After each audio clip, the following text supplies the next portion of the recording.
And eto guys talaga yung unang-unang energy niyo 'no, yung energy ng success, tagumpay, victory mga kapiksi 'no. So nasa inyo 'tong energy na 'to kaya huwag kayong matakot talaga na makipagsapalaran guys kasi talagang, sa-success kayo as long as, um, malakas yung loob niyo, as long as, consistent kayo 'no. Huwag niyong hayaan na matakot kayo or kainin kayo ng takot guys. Basta, magdasal siyempre samahan ng dasal, pagkilos yung kailangan masipag tayo.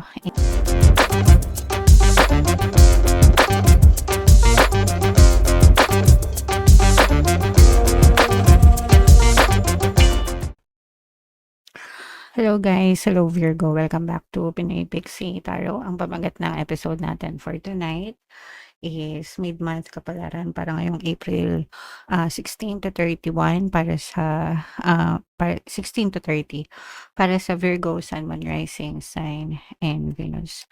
Unahin natin tong deck na to guys. Ito yung mga angel messages para sa inyo mga kapiksi. Kung ano lang yung makaresonate, take that messages. Wow. Wow. So, eto guys, no, victory ito, success, tagumpay. May mga malalaking kontrata, magagandang kontrata na dadating sa inyo guys, mga magagandang agreement, kontrata, big projects, big fishes, no? Yung maaari nyong ma-experience ngayong season na to. Maaari kayong magtagumpay sa mga negosasyon. Kung meron kayong mga negosasyon, mga transaksyon na wino-work out or wino-work on mga kapiksi, maaari kayong magtagumpay dyan. For some of you, maaaring may mga milestones din na ma-achieve kayo, mga goals, mga desires, mga target achieved, no? Target locked, target achieved. Virgo. So, marami kayong mga bagay na pwedeng ipag-celebrate guys ngayong panahon na to mga kapiksi. So, i-main-main nyo na tong victory, success, tagumpay, itong mga negosasyon, contracts, big clients, big projects. And ito naman guys ay reminder na you have to reconnect with yung spiritual na aspeto ng buhay nyo, with your spirit guides, with the divine universe.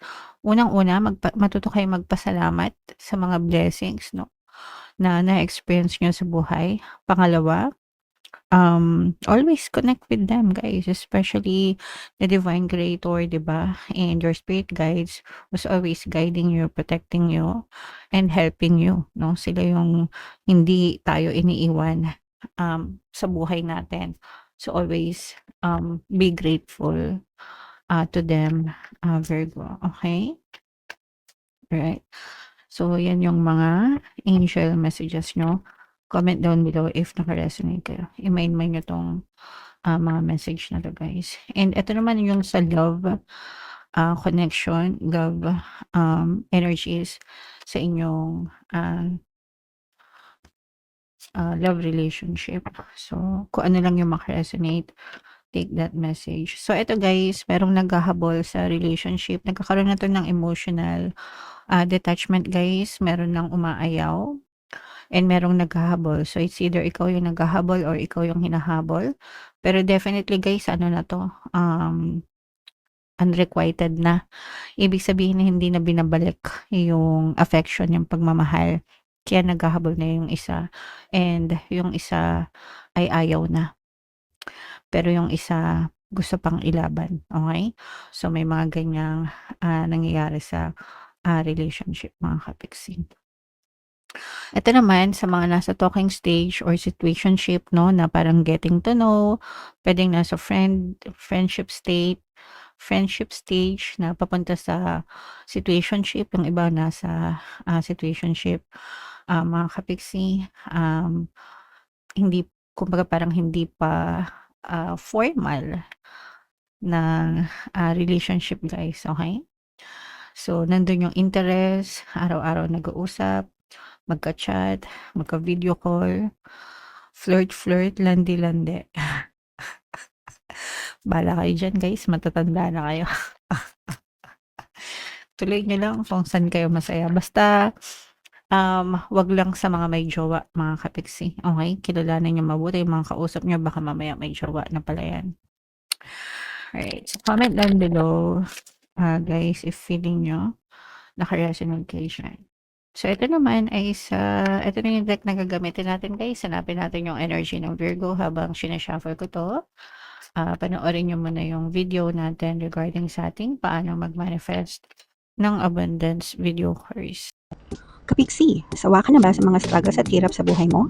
Masipag ka ba at masikap sa buhay ngunit hindi ka pa rin umaasenso? Ilang beses ka na bang nag-attempt mag-negosyo at mag-invest pero palagi ka pa rin nalulugi? Sa pagkakataon na ito ay maaaring may subconscious beliefs ka na nagiging balakid sa iyong pag-unlad at pagyaman. Introducing, paano mag-manifest ng abundance video course. Dito ay matututunan mong ma-overcome ang mga balakid mo para tuluyan ka ng umunlad, umasenso, sumagana, maging matagumpay, successful at maswerte sa iyong kabuhayan, pera, trabaho, negosyo, salapi at kaperahan ng bonggang-bongga. Dali, mag-send na ng email sa pinoypixie@gmail.com at simulan na ang iyong pagyaman ngayon.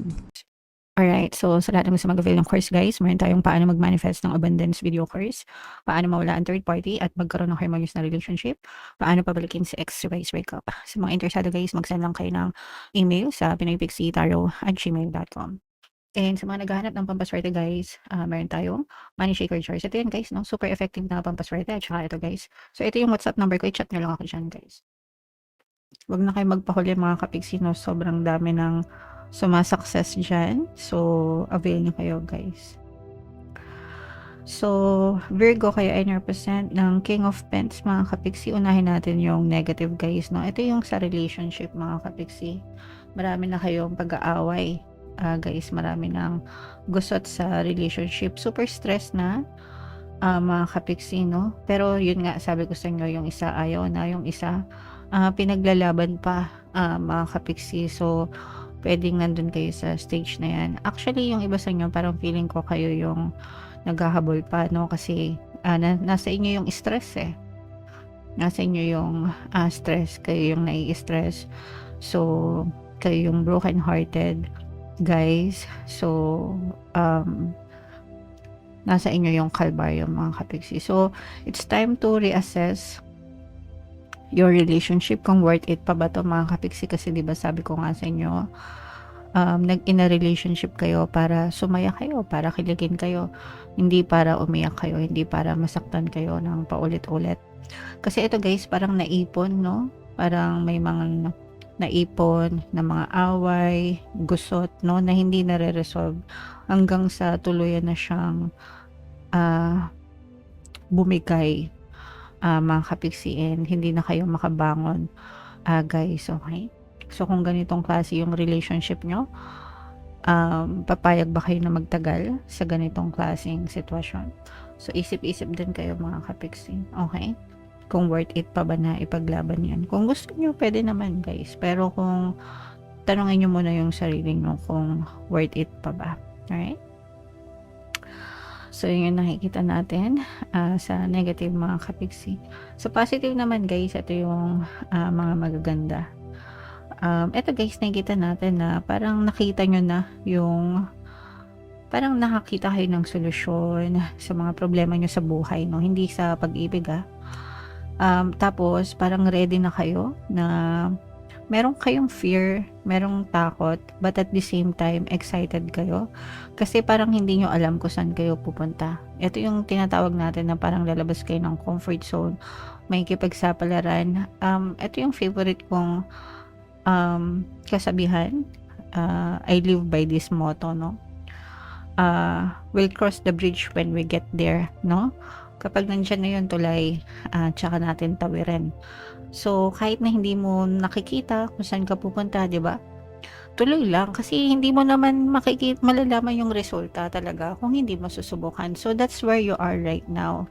Pero you're trusting yourself, you're trusting the divine, you're trusting the universe, and at the same time, yung puso mo punong-puno ng pangarap mga kapiksian. Parang yun yung nagiging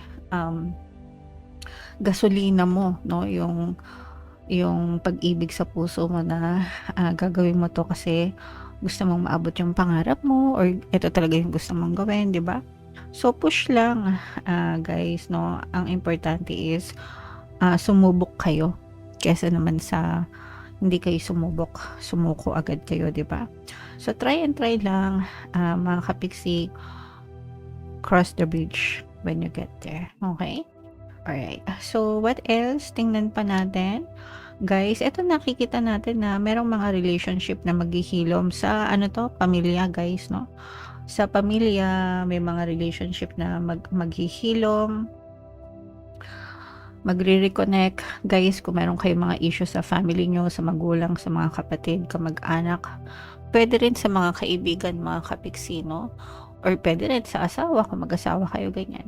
Pero this is about healing relationship within the family, guys. So, binibigyan kayo ng chance para maging masaya ulit, and you have to make this work.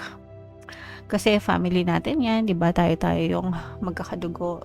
Tayo-tayo yung dapat na nagtutulungan, mga kapiksi, alright? And eto guys, talaga yung unang-unang energy niyo, 'no? Yung energy ng success, tagumpay, victory, mga kapiksi, 'no? So, nasa niyo 'tong energy na 'to. Kaya huwag kayong matakot talaga na makipagsapalaran guys, kasi talagang, sa-success kayo as long as, um malakas yung loob nyo, as long as consistent kayo, no? Huwag nyong hayaan na matakot kayo or kainin kayo ng takot, guys. Basta magdasal, syempre samahan ng dasal, pagkilos, yung kailangan masipag tayo, and sabayan ng tiwala sa sarili, no? And magkaroon ng positibong mental diet, guys. Talagang sasuccess kayo ng bonggang-bongga, Virgo. Okay? Alright. So, i-main-main nyo yung success na yan, tagumpay, victory, itong mga magagandang kontrata na to, yung nasabi ko kanina, at saka itong healing sa family, mga kapiksi. Alright? Comment down below if naka-resonate kayo, guys, and for more tarot readings, ito yung playlist nyo. Ito naman yung ating success stories ng paano mag-manifest ng abundance video course. Panoorin nyo itong video natin, guys, about money shaker jars. Thank you for liking, sharing, and subscribing. See you next time, guys. I love you all. Have a nice day. Bye-bye.